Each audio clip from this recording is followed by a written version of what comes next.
time for compassion. Are you ready to start? Okay. Yes. The city of brotherly love is also, apparently, the city of creepy haunted prisons. Who knew?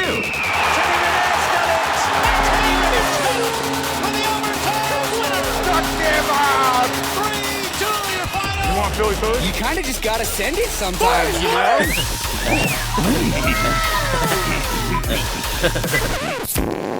P.U. The pod of brotherly shove. No, I'm not putting on anything today. Why? Because anything? Let's go in. no, because I quickly realized after my shenanigans the past 2 weeks that I didn't want the podcast to develop into a place where I had to constantly outdo myself every week in terms of outfit, because that did not seem sustainable. And yes, like, if last week is what I did on week 2, then You're there's just we very quickly so, you know, that might happen every once in a while, but for now I think a day that I'm just in a hat and a sweatshirt on a rather low energy day for me to begin with is just okay. I got a cool sweatshirt on. Yeah, can we talk about that? I was actually wanted to bring that up. Why are you doing that? For the audio listeners at home, my sweatshirt reads, quote, I am afraid of women. Oh. Funny, I thought it said, I am a but... That's, you, Robby, I, don't think you can say that genuinely. You should bleep that. Okay, keep talking. There's a lot of dead air today. You really did. You're gonna have say, Robby. You actually just can't say that word. You actually have to. Listen. Unless you're gay, which is fine. Until my coffee kicks in, I'm really gonna need you to take charge here. And there's a lot of dead air that you're starting with here. So why don't you explain your gay sweatshirt that says "I am afraid of women"? That's right. Please. So this sweatshirt was one of those things we call an impulse buy. I bought it, impulsively.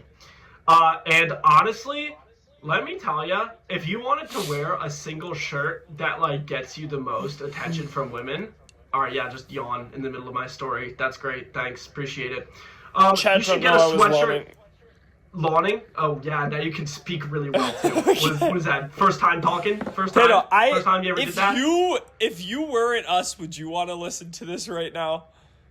The sweatshirt gets me a lot of attention from women. Fun fact. Why? Funny enough. It works, it's reverse psychology. Oh, because you're not actually afraid of women? No, that's not reverse psychology. I am. But why are you afraid of women? See it. Because they're scary. Why are they scary? Because they're pretty and it's scary. This is a safe space. We could talk about it. Well, the women are pretty and then I get scared. The women are pretty and then you get scared. Actually, just kidding. I don't think we can talk about that. What? I'm not. This is not a safe space. I just feel like one of us has already started the day off by lying, by having "I'm afraid of women" on their shirt. So I cannot also lie and tell you that this is a safe space where I will be loving and supportive if we talk about it, because I will not be. I thought I want to get, what if I don't even care, this can be the most dangerous space in the world. What if I wanted to get into it? Why I'm afraid of women. What if that was something? Then let's, if that's what you want, then let's do that. Yeah. Talk to me. All right, tell me why. Can I tell you why I don't think you should be afraid of women? Because they can't hurt you in a physical sense. I mean, I interpreted your shirt physically, and I don't think you should be afraid of women physically. So you think physical pain is the only type of pain that there is? No, but I also think that if you were that afraid... No, but physical... Listen, it's not, okay? But physical pain is unique in that it is a type of pain that you have no control over. I would say emotional pain is very similar. You also don't really have control over it. No, because if you were that afraid of women to the point where you were terrified of getting emotionally hurt, you could just stop making close emotional connections with them. Well, yeah, but what if that's not what like the goal is, right?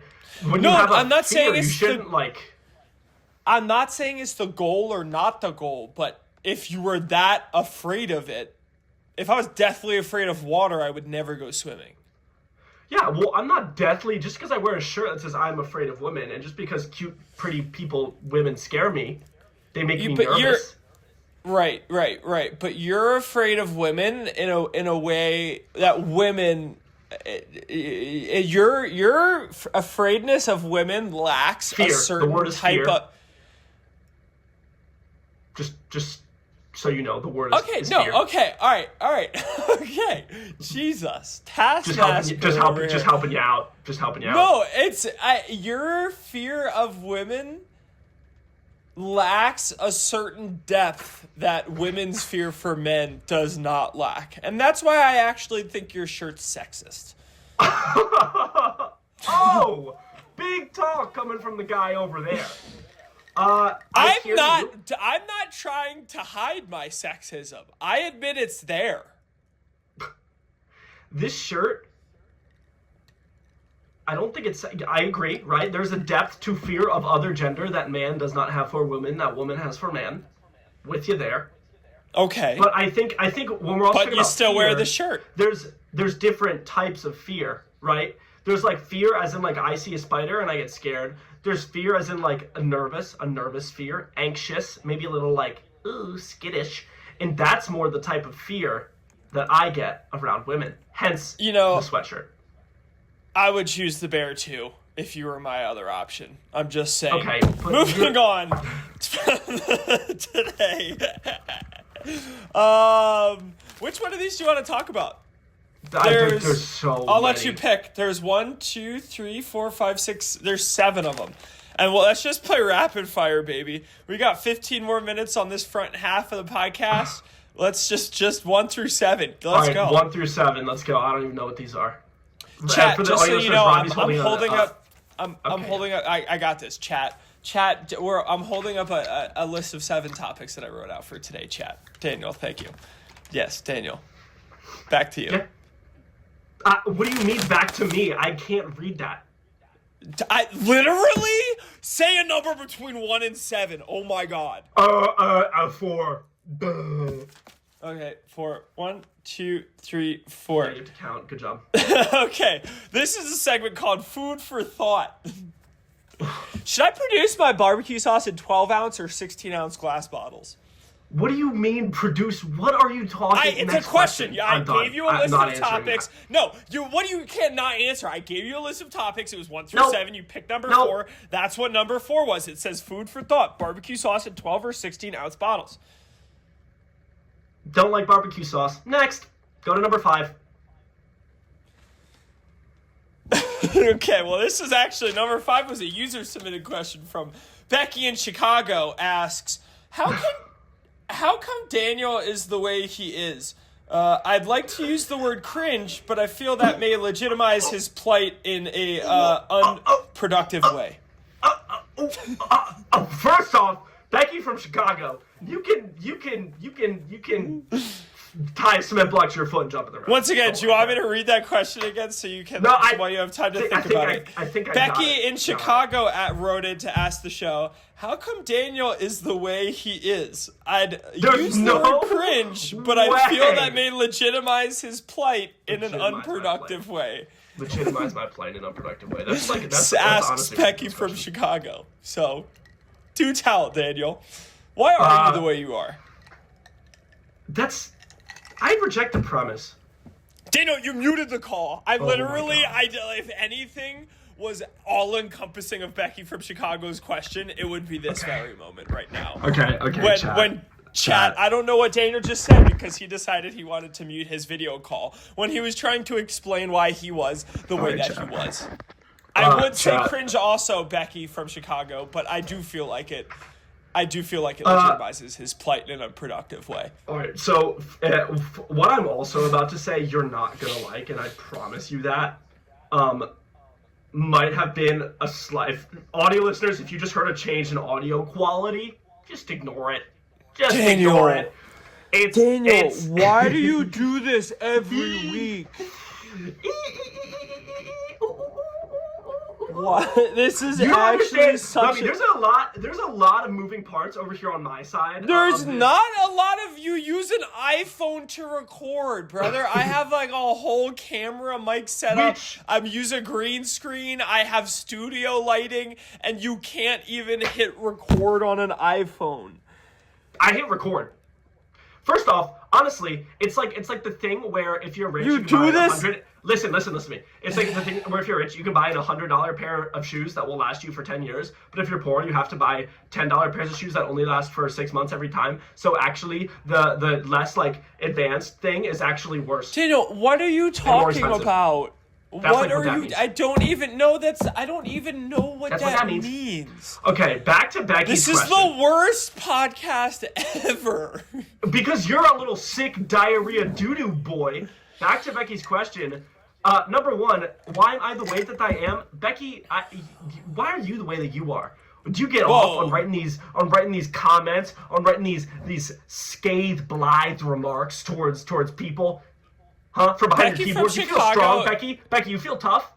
Daniel, I need you to chill out on Becky from Chicago. She's one of our longest listening fans. Becky from Chicago is a faithful listener of the Salami Show, is how long Becky from Chicago has been around. Okay. That is more... That draws character concerns into Becky's character. I don't think it does at all. I think the Salami Show was an acclaimed, notarized podcast. Notarized? You went to the notary and got it notarized?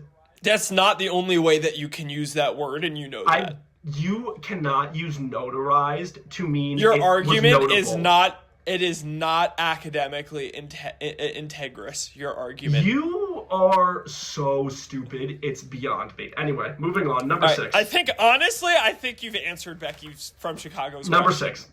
Keep it moving. We're running a show here.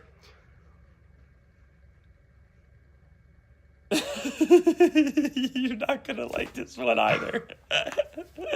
Daniel doesn't want to talk politics. # little liberal boy. I don't want to talk politics because here's what. No, this isn't a Robby does his fake laugh and goes. The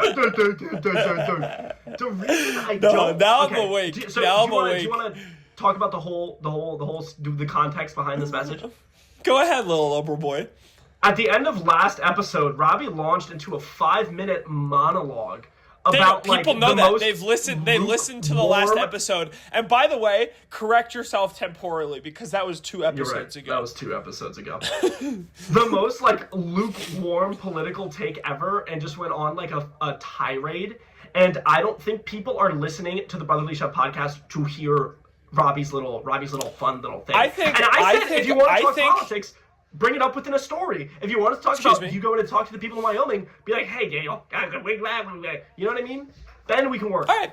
You know what? Not taking the bait on this one, and I'm actually going to follow your advice. So why do you talk about the genocide in Palestine way more than what's going on in Ukraine?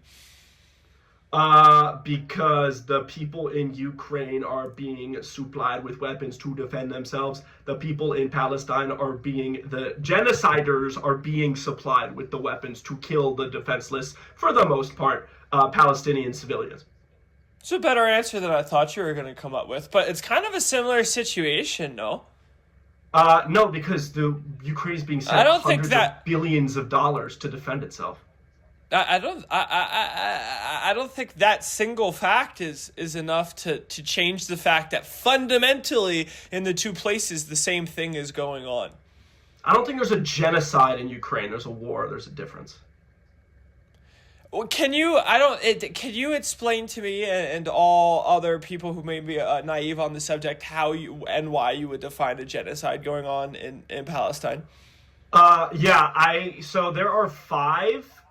If you look up what under the UN or under the Geneva Convention or whatever, what is defined as a genocide, it is a situation in which one of the following like 5 things are occurring. Before you you only need one in the 5. You only need one of the 5. Yes. Okay, let's take them line by line. I don't know them line by line, and because of my setup, I can't pull them up. But there is one that refers to the systematic destruction of things like schools, hospitals, universities, in order to push to kill the daily way of life and like restrict you put me on the spot here, by the way, for the people at home. But you can look it up. You can look up the 5 if you want, and I think you will see pretty clearly that it kind of seems like at least one of those 5 is happening. At the very least, it's ethnic cleansing. For sure. Because they're trying to cleanse an area of the people who ethnically live there.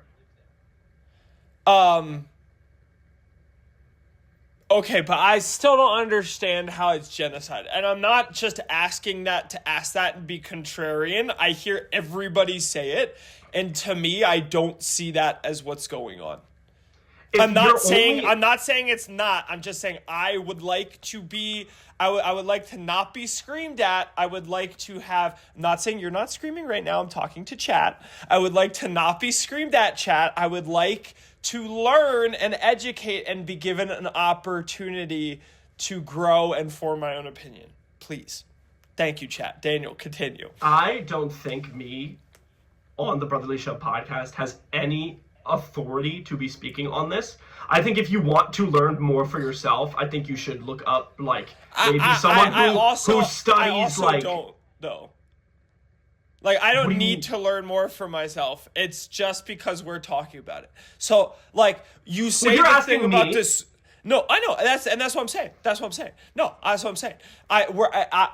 You say like the schools and the hospitals and stuff, but that ignores the fact that those structures are being used strategically by a terrorist organization to harbor weaponry and like murderous plot headquarters. If you're fighting war and you have to kill tens of thousands of children to win your war, that's not okay. I'm not okay with that. No. So, okay. But then what do you do when the strategy on the other side is that, hey, I'm going to use my country's children as human shields so that I myself won't die? And first off, there have been multiple highly verifiable sources that say that aspect is overblown and used by Israel as an excuse.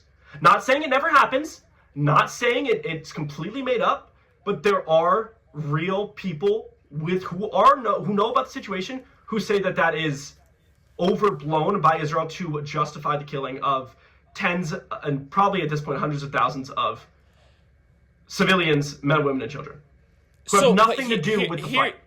Here's what I think, guy who knows nothing about it, right?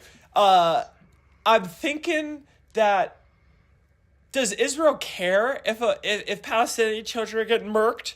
Probably not. But I think it's a step further than that to say that they're doing it intentionally. When we're looking at this situation, we can't look at intent. We can't look at what people are trying to do. We can't look at what someone would say they're doing. We have to look at what they're actually doing. And what they're actually doing is killing tens of thousands of children, of women, of men who have no weapon in their hand, who have nothing to do with the war, who were born into this area and for no other crime than being born into the Gaza Strip are now dead. Bombed, killed, families eradicated. Right. And I see that happening because of two dysfunctional governments fighting a war with one another.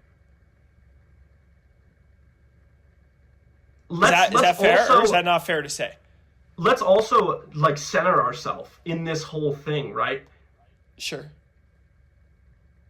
the British mandate of Palestine, right? After World War, the British were in control of that area. After World War II, Yes. they said, you know what, we're giving it to Israel, we're giving it to the Jewish state. Go in there, guys. Balfour Declaration. Over the years, Palestinians were systematically quartered, put into places, given land, and then that land was stolen back bit by bit, and they are not equal citizens in that state, right? When you go into the West Bank, you have to go through an insane amount of military checkpoints. You have to be like a subject to guard practices. I'm with you here. All of this happens, and then builds up for years and years and years, and then tens and tens of thousands of Palestinians are murdered for seemingly no reason. That's not two mismanaged governments fighting war. It's not no reason. Let's be very clear about what the reason was that started this whole thing. It was a terrorist attack on a music festival in Israel. Don't, whatever. You're still, that's an old excuse. Get over it, move on. Those are fair arguments, but let's not say that this happened for no reason. Because this happened for a very, very bad reason. I'm saying the innocent children who are dead now were killed for no reason. The tens of thousands of children who are now dead. I don't think you can say that they were killed for no reason. You might not like the reason, but that doesn't mean they were killed for no reason. So do you think that tens of thousands of children should be killed because of a terrorist attack by a terrorist organization? No, I think that's fighting fire with fire, and that's creating more problems. Do you think that's okay? So I guess when I say no reason, I mean a completely bogus reason. I don't think it's a completely bogus reason. Bogus means that the reason isn't good enough and doesn't. Yeah. It's not. It's not. Daniel. No, it's not bogus. Killing tens of thousands of children who had nothing to do with an attack, just because they were born in that area. That and you're using is that horrible. To justify It's horrible. That's a bogus reason. That doesn't make sense. It's not justified. It doesn't make sense, and it's dumb. If you're trying to claim that. I'm not trying to claim that. I'm just saying there is a reason. Okay, so here's what I'm saying. Okay, let me just call a spade here. What I'm seeing, Hamas marches into Israel, terrorist group, right? They kill 1,000 Israelis in cold blood, under the nice blue sunshine day. They then retreat back into their land, okay, and then they use their civilians as a human shield against an incoming ground invasion. A lot of people are dead now. Is what I'm sure Mr. Netanyahu would love the version of events to be, right? You have to realize that there are multiple ways to look at it. No, I know. This has been going on for millennia. In the most current form of this conflict, this is what's going on. There were things that happened that pushed the Palestinian people to feel like they had to come into Israel and kill as many innocent people as they could on October 7th. Not the Palestinian people. Careful. Hamas. That's insane. Okay. That's an insane thing to say. All right. You're right. Hamas. Okay. But if you go back to pre-40s, I think Jewish people and Israelis have a pretty legitimate reason to be mad at the Arab world that surrounds them. Pre-40s? What are you talking about? Like 1940s. Why would they Israel has only been in power in this way for a very small amount of time in what otherwise is a very large and ongoing conflict. I don't get your point. What are you saying? I'm saying go back to the Canaanites, biblical times. No, I'm not going back to the Canaanites. That's ridiculous. Why is that ridiculous? Because I think when tens of thousands, again, get that through your head. Children, younger than me and you, right? Children are being bombed and killed indiscriminately without any regard for their life. I hear you, and I agree that that's bad. We're on the same page. That's not bad. That's at its deepest level, reprehensible. And people who are in charge of doing that should receive no support, no word of defense, no justification, and they should be tried to the fullest extent of the law. And that was the first half of the Brotherly Chef podcast. We'll be right back with you. Welcome back to second half of the Brotherly Chef podcast. And you know, Daniel, they can't all be winners. You know, when we are accepting our Webby Award for Best Podcast of Two Brothers in 25 years, and we've now crossed the threshold of the 1,500, 2,000 episode mark, they're not all going to be good episodes. No, but that doesn't mean we have to purposefully sabotage it, which is your fault. This is your fault, by the way. This is entirely your fault. Wait, all right, we've moved on. You gotta, Daniel, you gotta leave the first half in the first half. You brother. can't tell me to leave the first half in the first half when it was 60 seconds ago in real life time and temporally based sounded time, and you gotta move on. There are children being slaughtered. This is the. You can't just say this that is leave Daniel. the This in is the first half. Daniel. This is the second half. This is we just have to move on. You're it's the terrible. second half. I literally was like, "Hey, Robby, I think here's how we can make our podcast better. We should not talk about politics because people don't click on this show to hear two uneducated, uninformed idiots talk about the state of the world. Okay? And then what do? You go,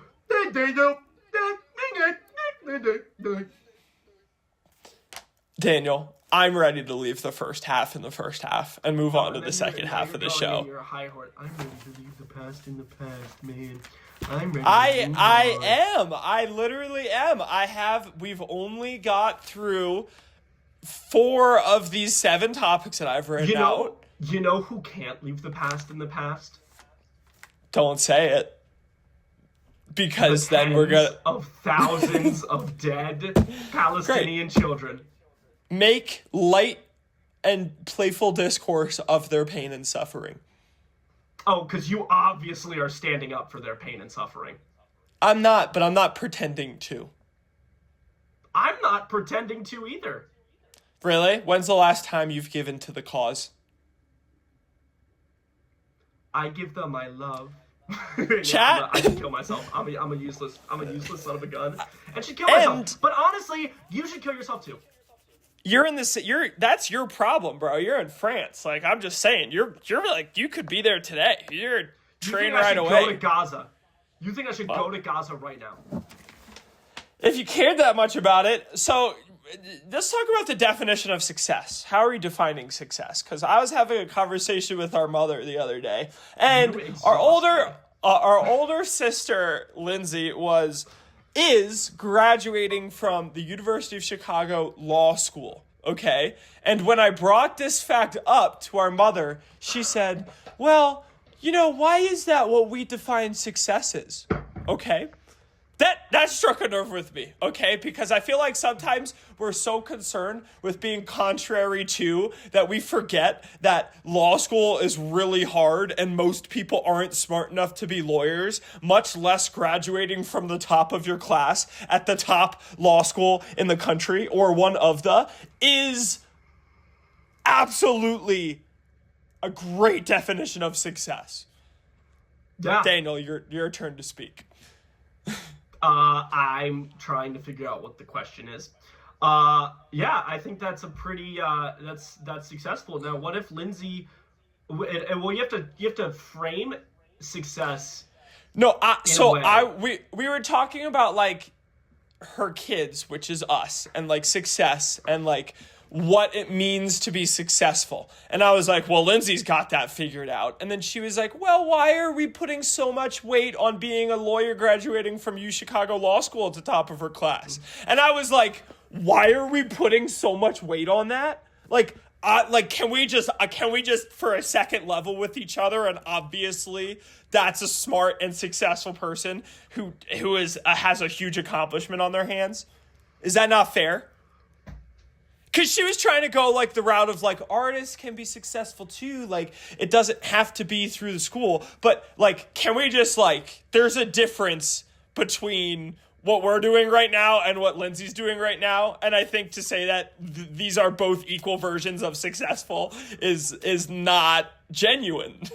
God forbid your mother try and make you feel a little bit better about your life, which is what I think moms... No, but she doesn't need to patronize me in such a way. Or maybe that was her right, objective, but like, wow, look at all this impressive stuff Lindsay's doing. And then mom's like, no, I'm sure, success can also be... she's like, you're doing random thing, living in Casper. I know you're coaching your high school track and field, Robby. You're doing just as good as she is, and it's like, okay. I'm not okay. Yeah, talk to me. I'm gonna defend her because where she's coming from is essentially or at least where I see that point with the crux of that is compare and despair. If you always compare, there will always be a bigger fish. But no, here's the thing, and you'll understand this because you have the same mother as I do. I was not comparing and despairing. It was like peaceful, wonderful breakfast. Oh, Mom, I'm so happy you're here visiting me in Wyoming. Like, what do you want to do today? You're successful too, just because Lindsay's in law school. So and I was like, okay, I like literally like I just feel like now I feel worse than I didn't feel bad at all because I wasn't comparing, and your attempt to override blatantly a feeling that I did not have put the feeling inside my life now. Hey, Robby, you know what I want to say before we move on to the next question? Yes. You're doing great. Everybody has their own path. I don't even think that you have... I don't think if there's somebody that cannot say that to me, Daniel. Okay, there's another Brotherly Shove podcast online, and this means war. We are not the #1 Brotherly Shove podcast. I am going to go... Do you know this? I'm going to go Israel on this podcast and genocide. Do you know this? Wait, family. I'm going to look it up right now. Hold on. Permission to go Israel and genocide this entire podcast? Yeah, no, but yeah, permission granted. Very, very much permission granted. Did you know that this podcast exists? No.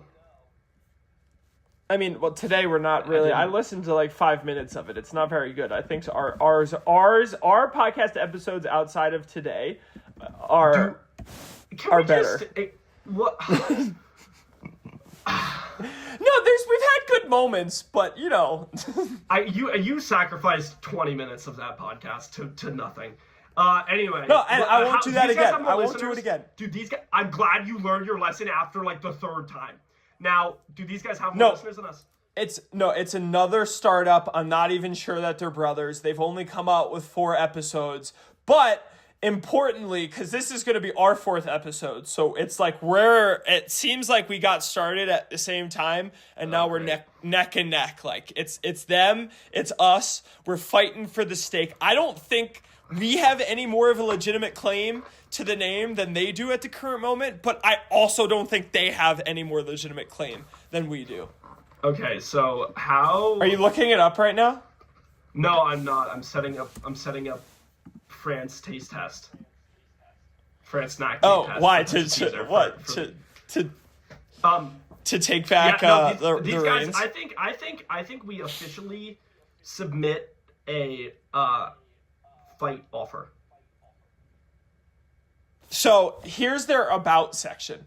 Join brothers Dusty and Trent on a journey of self-improvement as they set ambitious goals for life and business. Fed up with Dusty and Trent, okay? Okay. I'm already done with them. Then you're not going to want me to continue. In this cheerful and relaxed self-help podcast, these hopefully, in parentheses, relatable dudes will hold each other accountable and push each other towards success. Tune in for discussions on motivation, inspiration, and a dose of encouragement to take action and start building the life of your dreams, one step at a time. That makes me want to shove this bottle so far down my throat, I die. Hearing that title. So that's hell, Dusty and Trent? Dusty and Trent, I have a question for you guys. Do you think you're doing something? Do you think that everybody's life is successful in their own way and that you guys are two hopefully relatable and funny dudes who can talk about mental self-help and... So, can we just right quick on production value? Now I'm going to go to our about section to see what they're competing with. Our about. Robby and Daniel are brothers. Robby is the handsome one. Okay, yeah, you're right. That needs to be changed. And then they click on like the first episode, and it sounds like I'm like speaking from like an underwater like cavern, and the mic quality is terrible. And the video is terrible. Now let's keep doing our compare and contrast. Their cover art is just a selfie of them two on a hike. Our cover art is actually like an illustration with text on it, and like I think if you look at the album art side by side, ours is completely better, 100% better. Good. We have 0 ratings on our podcast. They have 1 5-star rating on their podcast. Probably from their mom. Idiots. Their episodes are about an hour. Our episodes are also an hour. So I just wanted to bring that to your attention that we are actively competing for the name Brotherly Shove. We'll check back on this in a little bit and see who's really on top. No, I will say consistency is going to be key here because they posted 2 episodes at the end of August, and then they've been away. They just came back in April 2 weeks ago. So at the very least, we have momentum on our side right now because we started posting podcasts, and now we've been posting one every week for the duration. Shouts out temporal episode, by the way. Shout out temporal episode. That's why we have to have it. Non-temporal episode. Non-temporal. I will say also the quality. I think this maybe next week, if next week we are able to come out with a temporal episode, but next week or this week, whatever, might be the last bad Daniel quality episode. Oh, why? Because you're leaving France? Because I'm leaving France. I leave France in 1 week. I didn't realize. Are you kidding me? I didn't realize you leave that soon. I leave France next Wednesday. I go and I spend a week in Croatia, and then I leave the 9th, Thursday. So next Wednesday I go to Croatia, and then the Wednesday after that, go to the Thursday right after that, and then I fly home. Oh my God! How's your time in France been? What do you want to segue into recap of your study abroad and how France taste test? Woo! All right, so this one I got this morning. This is a pistachio treat. I've noticed. Do you know how like millennial restaurants they like name like they have like a cheeseburger, but they name it like Billy Bob's Banjo? The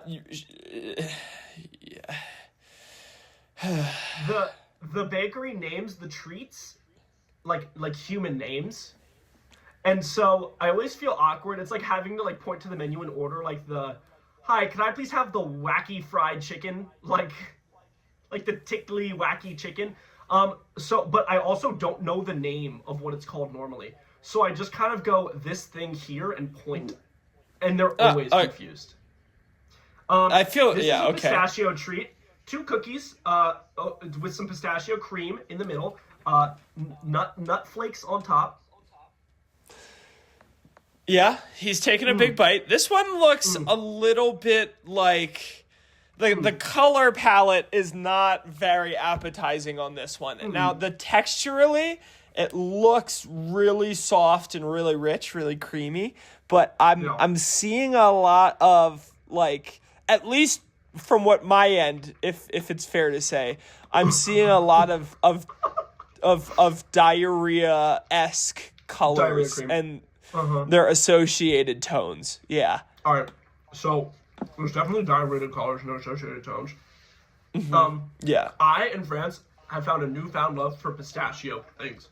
Pistachio ice cream, the bomb.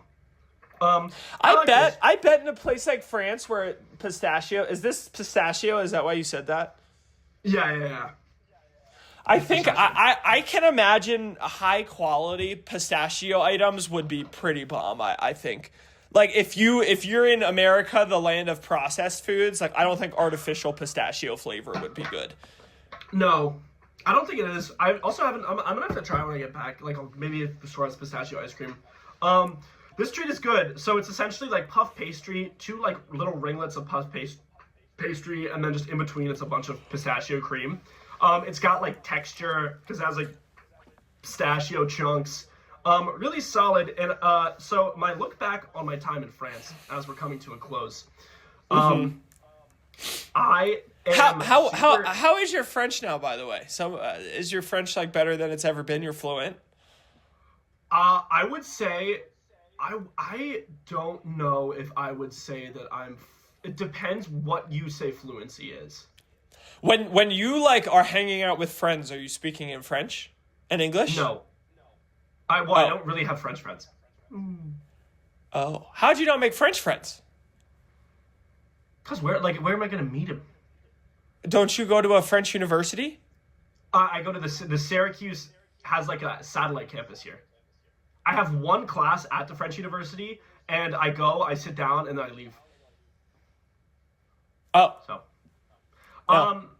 I would say, like for example, I went to the Apple store this morning by the way, Apple highway robbery. So yesterday I go in, and I'm like, he froze. Hey, oh boy. You're frozen too? He froze. I think we just roll with it. Because freeze, I'm also going to ad-lib here, because I imagine Daniel's ad-libbing over there. I'm not, okay. Oh, there he is. Hey, how we doing? Anyway, everybody at home has continued to hear the story. Long story short, went to the Apple store yesterday because my AirPods are broken. Yep. I got an appointment for today at 11:15. Fine. I go to the store. I'm like, I have an appointment. Great, sit down. We'll be with you. They come over to me. They're like, what's the problem? Like, AirPods aren't charging. And she's like, all right, did you test it with MagSafe or just the plug? I was like, just the plug. We test it with MagSafe. MagSafe works, so it can charge like psychically. Hear ya. The charging port. She looks at it. She's like, it's just broken. And I'm like, okay. She's like, all right. So what I can do is I can sell you a new case for 109 euros. Or it's a lot. You can. Or I was like, well, okay, can I just do MagSafe? She was like, yeah, you can buy a MagSafe thing for 50 euros. And I was like, but like you can't fix it. And she was like, no. Apparently out of warranty. I bought them in the States, something, whatever. So I'm like, okay, fine. Like I'll buy the 50 euro charger that you're selling me. And then she brings it to me. And she's like, do you have like a USB-C, like a brick that has a USB-C on one end? And I'm like, no. And she's like, oh, well, I can sell that to you for another 27 euros.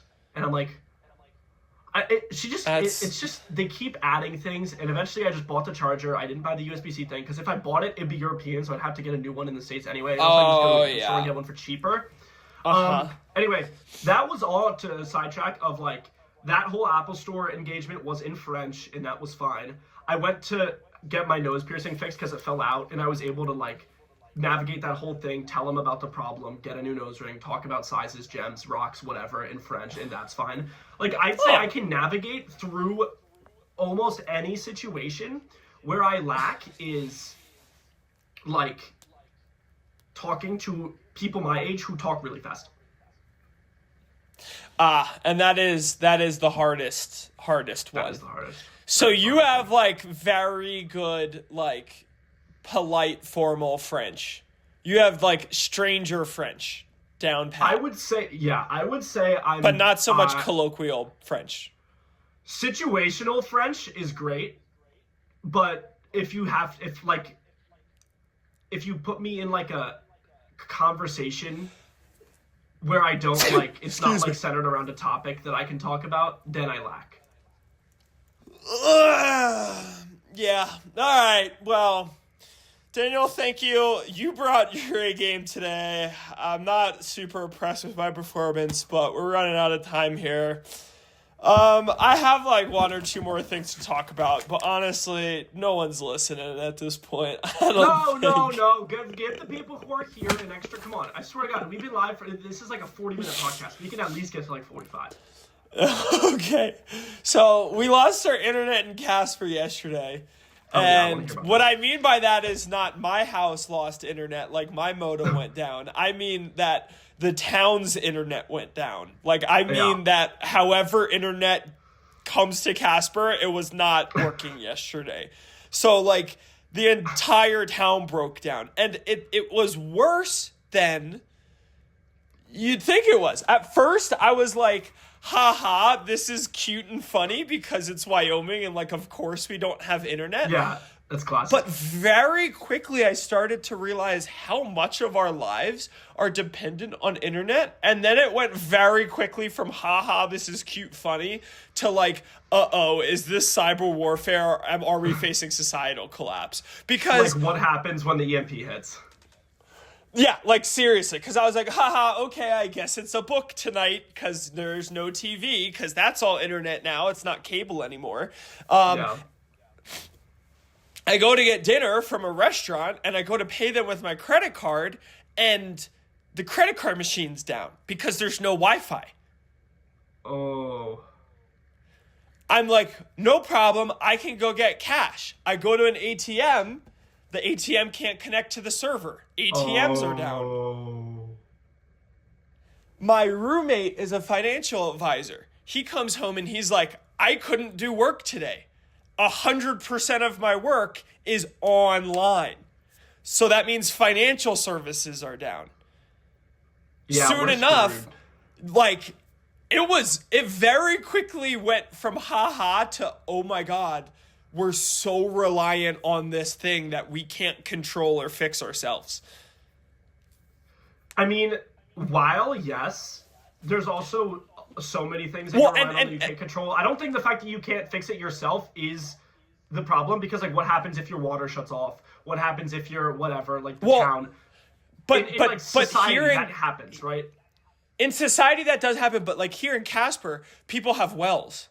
So if the water supply shut off, Casper would be okay because the people with wells would pump water for everybody to drink. Like, there's solar. We have Casper is actually, for what it isn't in a lot of ways, it is very self-sustaining in other ways. Well, yeah, but, like, what happens if, like, the roads collapse and everything's far apart and no one could get anywhere, and then, like, you don't have food coming in, and yeah, you have farmers, but, like, you're just eating wheat and soybeans, like, you know what I mean? I think the real thing is, like, what happens when the Russian EMP comes and we can't do anything because all of our data is, like, stored on the cloud or whatever, and, No, like, exactly.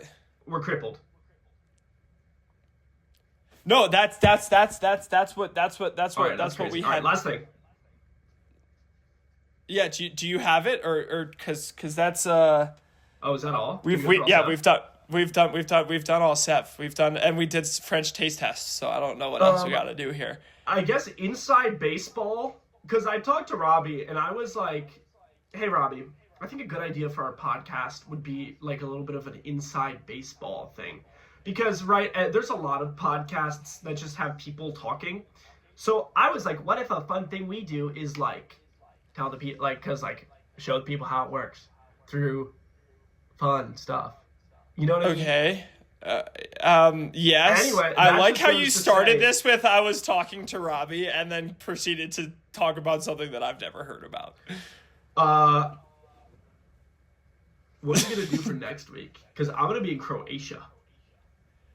Oh, so by inside baseball, you just meant you want to do administrative work on the tail end of the podcast to get rid of the one remaining listener that we have. I have a grudge against Becky from Chicago and I want her gone. Becky from Chicago is probably the only person still listening right now. Tell her we have beef. Or I can tell her myself we have beef. All right. You can tell her you have okay. Yeah. On the Well, Brotherly I Show don't know. podcast. What do you mean? So you can't do it next Wednesday? No, like we'll figure it out. We'll figure it out. Inside Baseball, we record these every Wednesday. They come out on Tuesday, but we record them every Wednesday. But so what are you telling me? I don't know. We'll figure it out. Wow, what a really good segment that we just had there.